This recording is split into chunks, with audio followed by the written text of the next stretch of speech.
Hey, um, you know, I have been on the road for almost 3 months now, and I thought, okay, so many of my friends still don't understand how I get to park in some places without paying anything for that. And I thought, okay, I'm going to make a short video about dispersed camping and what it is and what it implied to me, so I can share that with my friends and family and all those good things. So this is the thing: dispersed camping or boondocking is the same thing. It's just camping in beautiful places like this forest where I am now. This is national forest, so anybody can come here and stay here. There is there are regulations in about how many days you can stay here. In some places, usually the norm is 14 days. You can stay in a site like this in the national forest for up to 14 days. Of course, you have to be self contained. That means you have to have your toilet, you have to have your fridge and water and all those things because you don't have those services. It's not like in a campground where you go and you connect to the electricity and you have electricity from them and I don't know, all those things. When you're in the middle of nowhere, of course, you have to have your own water, your own solar panels, so you generate electricity for what you need, and and there you go. I mean, you don't need anything else. So finding these places is not difficult. Usually use apps like Compendium, the Dirt with a Y, DYRT. They show you places where you can go, and of course, you have to drive around when you get there to find the perfect spot for you, whether you want it with more trees or with, I mean, more sunlight.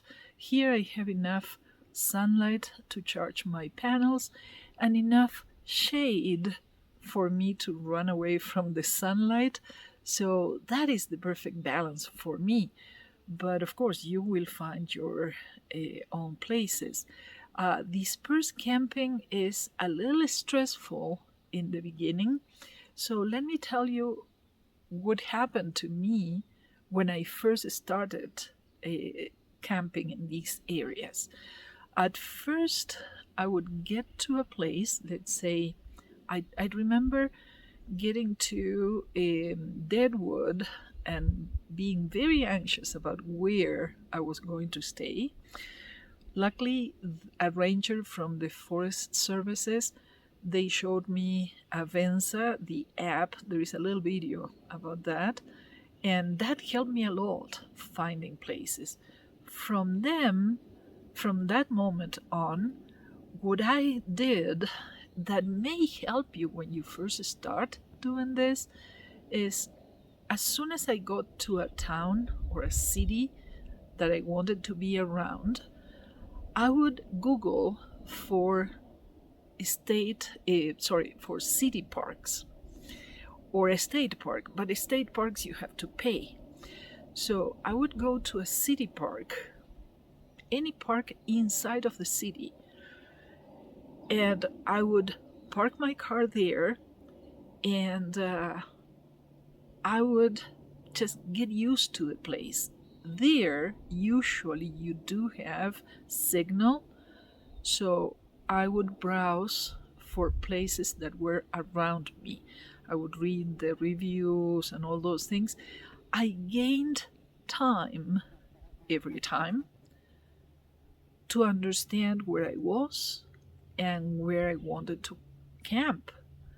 So, in some of these city parks, I found for example, people selling ice cream, I had to buy ice cream.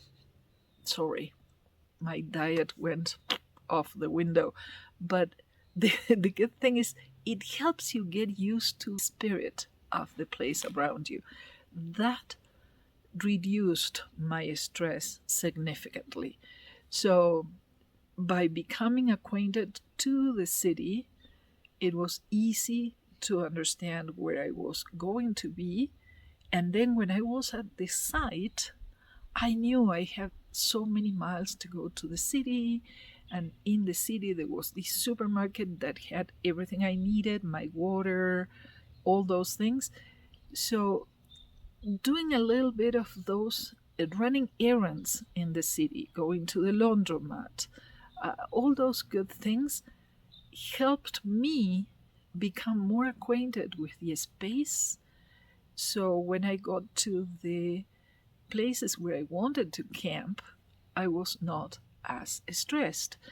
In the process, I found some city parks, they allow you to stay there overnight, some of them. So it was amazing because in some cases I found some that were super nice. I remember one with a little creek running through the park. Hey, I was parking by the creek and it was free for me to stay there. So that is dispersed camping, when you are self-sufficient, self-contained. You don't need anything from your environment, just the peace and quiet. Just that. And I am sorry I was a little distracted because there was a little deer walking by, and it seems like my accent didn't bother the deer. She was quite uneasy, at ease, grazing without being bothered by my presence. The one thing is, unfortunately, sometimes these sites get full of people in their ATVs or motorcycles.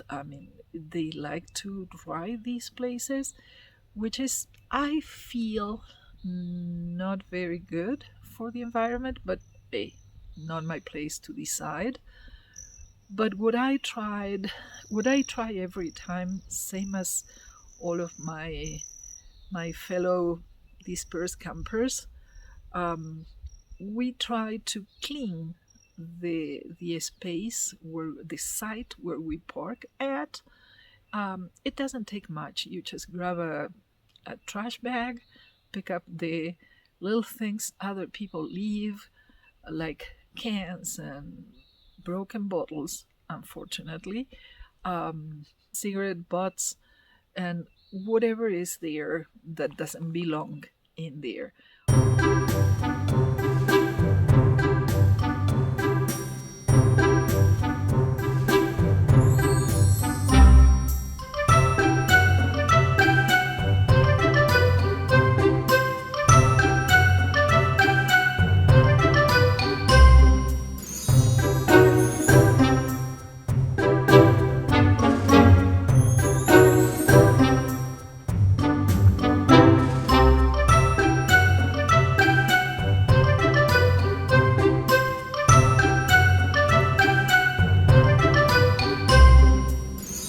Always trying to leave it better for the next person, so we get to enjoy this for a long, long time.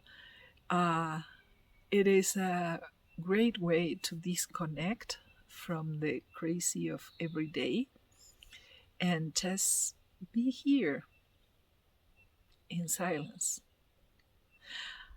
I hope you like it. If so, please give me a thumbs up.